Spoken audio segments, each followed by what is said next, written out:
Hello guys. Bharat के जनजाति के चैप्टर में हमने अंडमान निकोबार और झारखंड के जनजातियों के बारे में पढ़ा था।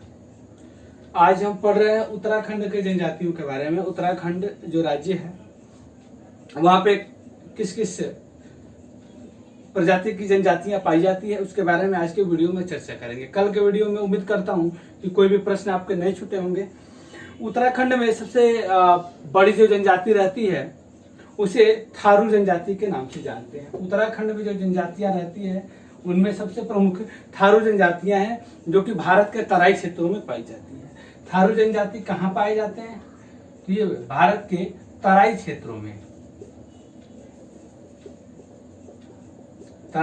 में पाए जाते हैं और भारत के अलावा ये नेपाल में निवास करते हैं। भारत के तराई क्षेत्रों के साथ साथ भारत के अलावा यदि देश की बात करते हैं तो नेपाल में पाए जाते हैं। नेपाल चूंकि हमारा पड़ोसी देश है इसलिए हम नेपाल की चर्चा इस वीडियो में कर रहे हैं।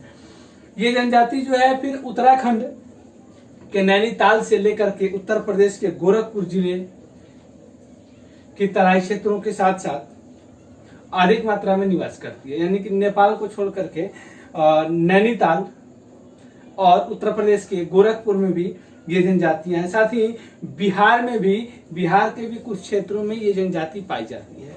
कहाँ उत्तराखंड के अलावा उत्तर प्रदेश और बिहार में भी ये जनजाति पाई जाती है। उत्तर प्रदेश के गोरखपुर में और बिहार में। बिहार का कोई ऐसा स्पेसिफिक जगह जो है वो डिफाइन नहीं किया गया। तराई क्षेत्रों में ये लोग पाए जाते हैं। अब इनकी जनसंख्या के अनुसार यदि बात करें तो सबसे ज्यादा नेपाल में ये लोग रहते हैं, उसके बाद बिहार में इनकी जनसंख्या है, इसके बाद उत्तर प्रदेश में है और फिर उत्तराखंड में है। इनकी जनजातियों की जो जनसंख्या है उसके बारे में चर्चा कर ही लेते हैं। सबसे ज्यादा नेपाल में है, नेपाल के बाद इनकी जनसंख्या बिहार में है, बिहार के बाद इनकी जनसंख्या यूपी में है और यूपी के बाद इनकी जनसंख्या यूके मीन्स की उत्तराखंड में है। नेपाल में इनकी जनसंख्या लगभग 17 लाख के बराबर है। नेपाल में इनकी जनसंख्या 17 लाख है, बिहार में 1.5 लाख, यूपी में 1 लाख और उत्तराखंड में 90,000। ये जो आंकड़ा है ये एग्जैक्ट वास्तविक आंकड़ा है। ये आंकड़े लगभग में नहीं है, बिल्कुल वास्तविक आंकड़े हैं। नेपाल में इनकी जनसंख्या 17 लाख है, बिहार में 1.5 लाख, यूपी में 1 लाख और उत्तराखंड में 90,000। लेकिन मूल इनका इन जनजातियों का जो मूल निवास स्थान है वो उत्तराखंड में है। ये जनजातियां जो है उत्तराखंड के मूल निवासी हैं और साथ ही साथ भारत के तराई क्षेत्रों में पाई जाती है। आइए, थारू जनजाति जो है उत्तराखंड की सबसे बड़ी जनजाति है। मैं पहले भी बता चुका हूं कि उत्तराखंड की सबसे बड़ी जनजाति थारू जनजाति है। ये दिवाली त्योहार को, ये देखिए इनकी एक बड़ी खासियत है, दिवाली को शोक के रूप में मनाने वाली कौन सी जनजाति है तो ये थारू जनजाति है। थारू जनजाति जो है वो दिवाली नामक त्योहार को, जो हम दिवाली मनाते हैं, इसको शोक के रूप में मनाती है। ध्यान दीजिएगा। इसके बाद जो है भोटिया, थारू के बाद उत्तराखंड में जो जनजातियां हैं वो भोटिया जनजाति है। भोटिया प्रजाति की जनजाति। आइए बात करते हैं भोटिया के बारे में। ये जो भोटिया प्रजाति की जनजाति है ये उत्तराखंड की पहाड़ी क्षेत्रों और उत्तर प्रदेश के तराई क्षेत्र में निवास करती है। ये जो जनजाति है उत्तराखंड के पहाड़ी क्षेत्र और उत्तर प्रदेश के उत्तराखंड के पहाड़ी क्षेत्र और उत्तर प्रदेश के तराई क्षेत्रों में निवास करती है। इसके बाद ये जनजाति जो है भोटिया जनजाति, ये ऋतु प्रवास करती है। ऋतु प्रवास का मतलब है कि मौसम के अनुसार, जैसे यदि उस क्षेत्र में वर्षा का मौसम है और इधर मौसम नहीं है तो उस अनुसार ये प्रवास कर जाती है। मतलब एक स्थान से दूसरे स्थान पर ये चले जाते हैं। इसके बाद जो जनजाति है उत्तराखंड की वो है जैनसारी। वो जो जनजाति है जैनसारी जनजाति। जैनसारी जनजाति जो है उत्तराखंड की दूसरी सबसे बड़ी जनजाति है। पहली जनजाति के बारे में हम पढ़े थे कि थारू जो है वो सबसे बड़ी जनजाति है उत्तराखंड की, और दूसरी सबसे बड़ी जनजाति की बात करते हैं तो वो जैनसारी जनजाति है। जैनसारी जनजाति उत्तराखंड की सबसे बड़ी दूसरी सबसे बड़ी जनजाति है। इनमें बहुपति विवाह की प्रथा प्रसिद्ध है। बहुपति यानी कि एक पत्नी एक से अधिक पति रख सकती हैं। एक औरत जो है एक से ज्यादा पति के साथ यानी कि मर्द के साथ विवाह कर सकती है जैनसारी प्रथा में। ये जैनसारी जनजाति में इस प्रजाति की जो जनजातियां हैं जो कि उत्तराखंड में पाई जाती हैं, उनमें औरतें महिलाएं जो है एक से ज्यादा शादियां कर सकती हैं। पुरुष एक ही शादी करेंगे लेकिन महिलाएं एक से ज्यादा शादी कर सकती हैं। बुक्सा नामक जनजाति की बात करते हैं। ये भी उत्तराखंड में पाए जाते हैं और इनमें अनुलोम प्रतिलोम जो विवाह होता है उस प्रकार के विवाह की प्रथा है। देखिए अनुलोम विवाह क्या होता है। अनुलोम विवाह में बुक्सा जनजाति इसलिए प्रसिद्ध है कि इसमें अनुलोम और प्रतिलोम दो प्रकार के विवाह होते हैं।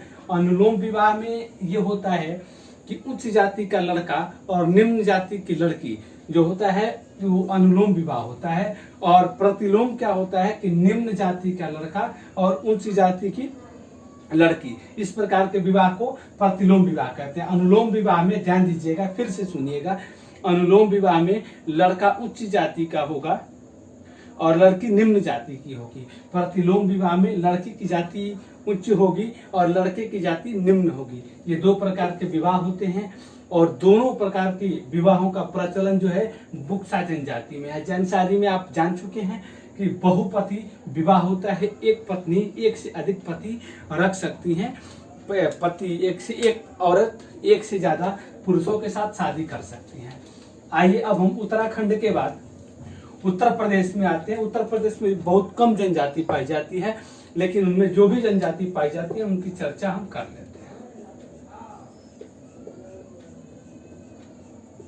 उत्तर प्रदेश की जनजातियों के बारे में बात करते हैं। उत्तर प्रदेश में जो सबसे महत्वपूर्ण रूप से मुख्य रूप से जो जनजातियां निवास करती है वो गोंड जनजाति है। गोंड जनजाति उत्तर प्रदेश की सबसे बड़ी जनजाति है और इसकी जनसंख्या लगभग 5 लाख है। यूपी की सबसे बड़ी जनजाति कौन सी है? उत्तर प्रदेश की सबसे बड़ी जनजाति गोंड जनजाति है, जिसकी कुल जनसंख्या, ये आंकड़े जो हैं औसत में नहीं है, ये आंकड़े बिल्कुल एग्जैक्ट हैं, वास्तविक आंकड़े हैं। इसके बाद दूसरी सबसे बड़ी जनजाति उत्तर प्रदेश की जो है वो खरवार जनजाति है। खरवार जनजाति उत्तर प्रदेश की दूसरी जनजाति है। ये लोग क्रोधी प्रवृत्ति के होते हैं। इनकी खासियत है कि ये बड़े गुस्सैल होते हैं, इनको गुस्सा बहुत जल्दी आता है और ये अहिंसा में बहुत ज्यादा विश्वास रखते हैं। शारीरिक रूप से ये बड़े मजबूत होते हैं। उत्तर प्रदेश के अलावा ये जो जनजाति है खरवार की, वो बिहार में, छत्तीसगढ़ में, झारखंड में और उड़ीसा में भी निवास करती है। अब जो जनजातियां उत्तर प्रदेश की जनजातियां दो ही हैं, गोंड और खरवार। इनके बारे में जो बातें हैं वो मैंने बता दिया।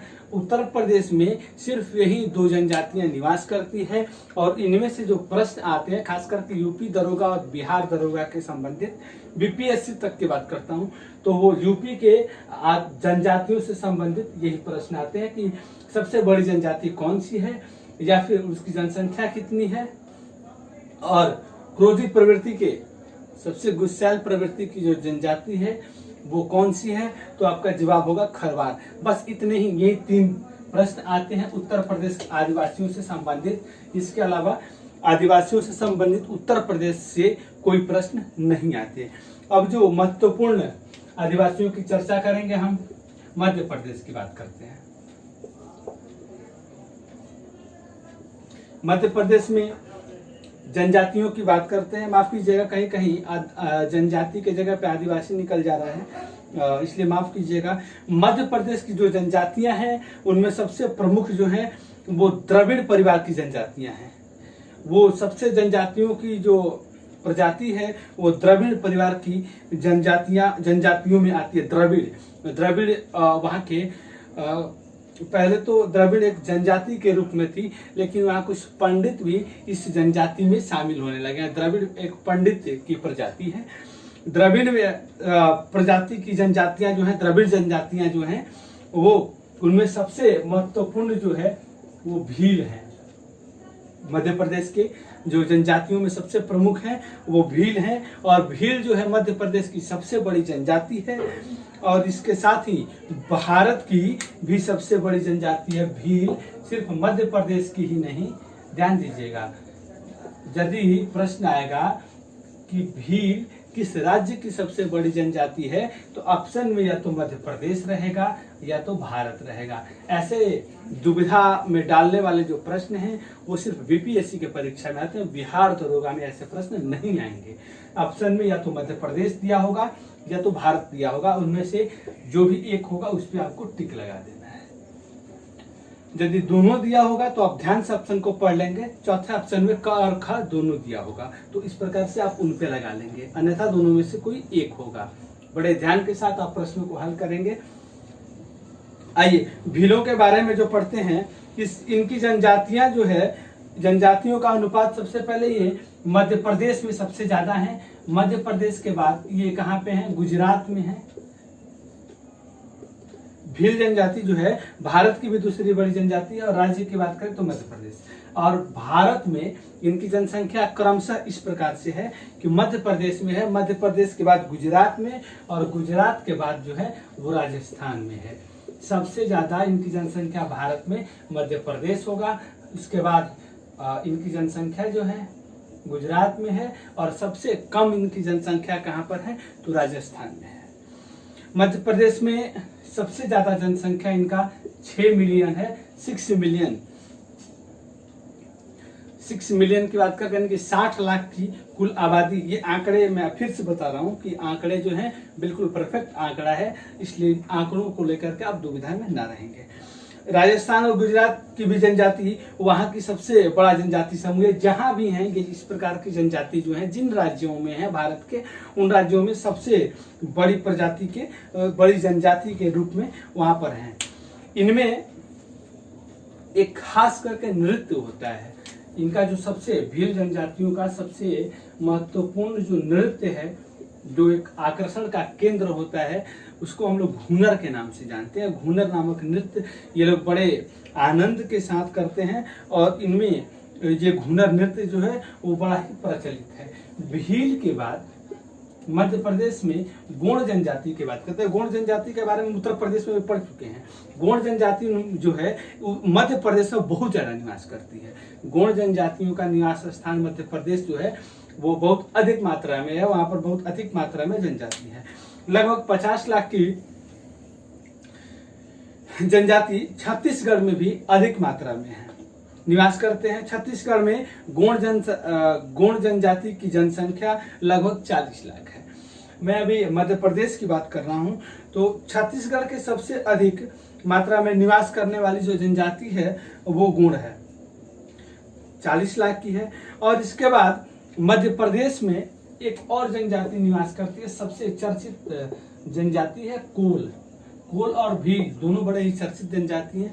कोल के बारे में चर्चा करते हैं। कोल जो है इनका मुख्य व्यवसाय, देखिए कोल नामक जो जनजाति हैं इनका मुख्य व्यवसाय खेती है, कृषि है, कृषि पर ये डिपेंड करते हैं। इसके बाद अन्य जनजाति है सहरिया।